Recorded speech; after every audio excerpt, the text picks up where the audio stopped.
నమస్కారం. ఈరోజు వార్తలు చదువుతుంది వన్నే సాంబశివరావు.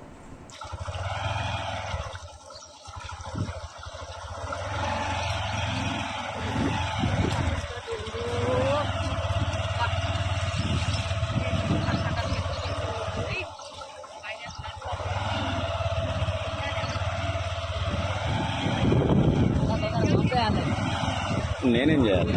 పంపు అని అంటే మీకోసమే కూర్చున్నారు కదా వాళ్ళు కూడా.